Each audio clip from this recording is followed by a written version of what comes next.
Hello and welcome to our 8th session, and this is another bonus challenge session. And in this session we are going to deal with some very difficult challenges. The very first challenge is I want you to put two cameras to create a multiplayer. The next challenge, which is little difficult, you may have to do some research on AI tools like ChatGPT and Gemini and also on Stack Overflow to find out how to do this. In this, I want you to add two cameras. One is the third person view camera, which we have already added, and another camera will be placed in the driver's seat. So from the driver's view, how you are going to see it? You can attach any of the keyboard shortcut, like say for example, if I press C or if I press Z or if I press spacebar, the camera should toggle. Once if I press C, if I have the third person view, again if I press C, it should change to the first person view. So we are going to use two cameras and we are going to switch the view of the camera through keyboard. To access the source files, you can come into the Patreon page, the link which is shared on YouTube description or e-learning description. If you scroll down, you have this Drive Simulator bonus camera project start.zip. You can download it, unzip it and load it in Unity Hub and start using it. I will launch Unity Hub, come to project and I will click on the previous project Drive Simulator to open it. We now have our Drive Simulator with vehicle scene open. I am going to make a copy of this. So I will come into File, choose Save As, and in Unity Project Drive Simulator Assets, I will come into the Scenes folder and I am going to call this as Drive Simulator Switch Camera. And I am going to click on the Save button. So now I have created a new scene, Drive Simulator with Switch Camera. Now as of now in the scene, we have just one camera. That is this main camera, and if you come into the inspector, it has been given the tag as main camera, and this we can consider it as the third person camera. So I will leave this camera as it is and I have to add second camera or another camera here. So I will come into the hierarchy and if I right click, if you have camera option here, and when I click on it, you can see a new camera is created and I am going to call this camera now as hood camera. Right now, you can see the camera is in the top view because when you create the camera, its position depends on based on in which view you are. Say for example, I will delete this hood camera. I will come into scene view here and in the gizmo, I will come into the free view. See that perspective is on and I will middle mouse click, drag and I will come to a view where I can see my car. So my car is here. I will just zoom in here and if I keep this position and now if I come into hierarchy, right click and create the camera. So the camera is created in this view. I will name it as hood camera with H and C capital. Even this hood camera, I want this to follow my car. As of now in this hood camera, it is not going to follow the car. And to make it follow my car, I have created my FollowPlayer script here. I am going to drag it and attach it to the hood camera. Once I add this FollowPlayer script camera, I have to first attach the player. I will come into the hierarchy and I am going to select my vehicle. Vehicle is the player. I am going to drag it and attach it in the player script. You have audio listener here. Actually, when you are using the cameras, only one audio listener can be used. So main camera already has an audio listener. So for the hood camera, I am going to select this audio listener, click on this right side and I am going to click on remove component. I will come into main camera and I will temporarily switch off main camera and now I have only the hood camera. And now in the hood camera, when I play it, this hood camera and our main camera are at the same position. I will stop the playback. This is because the offset value here is the same as the main camera. So I will select this hood camera and come into my scene view, right click on the gizmo and I will come into the top view and I am going to zoom out. And I am going to drag this camera, so you can see the view here, and I am just going to zoom out this and I am going to just drag this and bring it just above my car or my vehicle here. Then I will right click here and come into the left view and I am going to drag this down so that my view is inside my car like this and I will slightly move it to the forward. Along the X, rotation is set to 26. I will set it to around 10. This is the driver view. I am going to set x value, I will set it to 0, and y value I will set it to around 2, and z value I am going to set it to 1.5. So this represents our first view or the driver view. So now you can see what is offset that is required. I need 2 along the y axis and 1.5 along the z axis. Come into the FollowPlayer script, and in the offset value I am going to change y to 2 and z to 1.5. If I play the game and check it, you can now see we are in the first person view, that is the driver view. But only thing now is, as I am moving, this is fine, but when I press A and turn, you can see only my car is turning, but my camera is not turning. We have to fix this issue. So I will stop the playback, will select this FollowPlayer, double click to open it in Visual Studio Code. The problem is, in LateUpdate, we are only updating the position but not the rotation. Come into the next line in this LateUpdate, and I am going to call transform.rotation.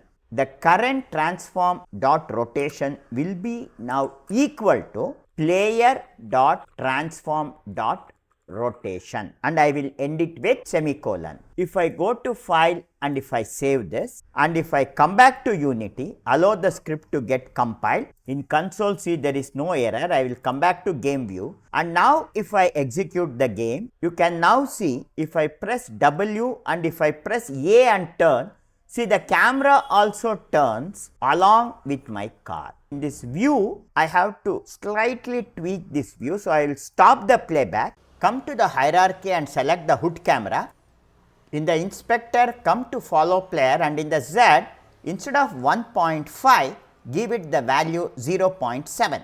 Come to file and save it, and now if I execute the game and check it, this is fine. So when I turn, the camera also turns, and when I press D and turn the other side, see the camera is also turning and the camera is moving with the player. I will stop the playback. Our next task is to switch between this hood camera and the main camera using a keyboard shortcut. We have to now add some script, and as of now, initially when the game plays, my default view will be the third person view. So I will select the hood camera and I will disable hood camera. I will come to main camera and enable it. For adding this switching control, I am going to make use of the player controller script which is attached to my vehicle. I will double click to open this player controller, and in this player controller, I am going to declare 3 variables, 2 camera variables and 1 variable for the key that is going to be pressed. After this private float vertical input, I will press enter and I will add a comment. I am going to declare variable for the main camera. I am going to call public, and the type of the variable I am going to declare is camera, and I will call it as main camera with M small and C capital and end it with semicolon. I will press enter, adding 2 forward slash. I am going to declare variable for the hood camera. I am going to call public, and again the type of variable is camera, and I am going to name it as hood camera. H is small and C is capital and end it with semicolon. One more variable I am going to declare is, I will press enter, add 2 forward slash. In the comment, I am going to mention declare variable for the camera switch key. I will press enter and I am going to declare a public variable, and the type of variable that I am going to declare is KeyCode. I am going to call this as switch key.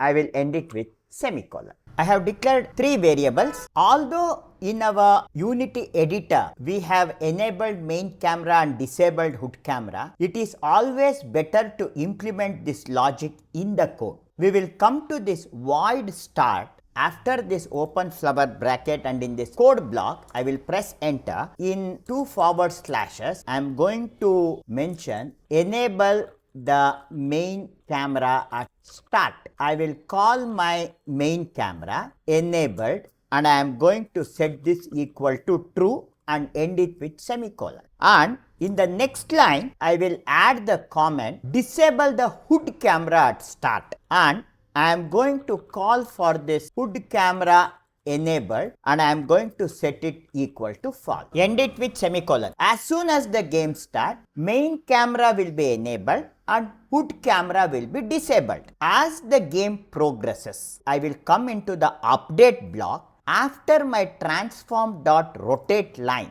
I will press enter, and I am going to add a comment switch between camera when the switch key is pressed. To test whether the user has clicked the switch key or not, I am going to put a conditional statement. If, and in open close brackets, the condition to test it, I will call the input component, and in that there is a method called get key down, and in open close bracket, I have to now get the key which the user has pressed, and this key I have already declared it at the start as switch key. So I am now going to call this switch key, and when the user presses the switch key, what should happen? I will press enter, and in open close flower bracket, inside this, I am next going to again test one more condition, and the condition is whether the main camera is on or not. So when the user, because this is a toggle button, in open close bracket, the condition I am going to test is main camera enabled. If this is enabled, then I will press enter, and in open close flower bracket, inside this, main camera is enabled, then I will first set main camera enabled to false so that it becomes disabled, and I am going to select hood camera which is enabled to true. It was initially false when the game started. I have set this to true. After pressing the F key, if he presses F key again, then again it is going to test this condition. And if main camera enabled is false, then I will come here after this close bracket and type else. I am going to press enter and add one more open close flower bracket, that is the code block, and inside this, if main camera is not enabled, then I am going to main camera enabled, I am going to set this to true, and hood camera I am going to enable, I will set it to false and end it with semicolon. That is, I am just reversing these two acts. I will also add a comment here. If main camera enabled, then I will press enter here, and in with 2 forward slashes, I will write switch to hood camera. If main camera is not enabled, switch to main camera. So now I will come to file and save this player controller.cs file. I will now come back to Unity and wait for the script to compile. I will come into this hierarchy, and now I will enable both the hood camera and the main camera. We are enabling and disabling it now in the code. And if you come into the vehicle now, in the inspector, if I come to the player control script, now I have 3 more parameters to declare. The first is the main camera, and for the main camera, I am going to drag the main camera from here and attach it to the main camera. Then for the hood camera, I will drag this hood camera and attach it. And for the switch key, to switch the camera, I can select it here. Say for example, I use the key F. So I will scroll down and then come and select this F letter. I will come to file and save this, and now if I execute the game and if I test it, see now the game is playing and we are now in the main camera view, and if I press F, see now I am in the hood camera view. Again if I press F, I am in the main camera view. If I press again, I am in the hood camera view. So when I am driving, I can switch between hood camera and the main camera by pressing the F button. We have successfully completed this challenge of adding 2 cameras and switching between them using keyboard shortcut. Now press the stop button to stop the playback, and with this we will conclude this session.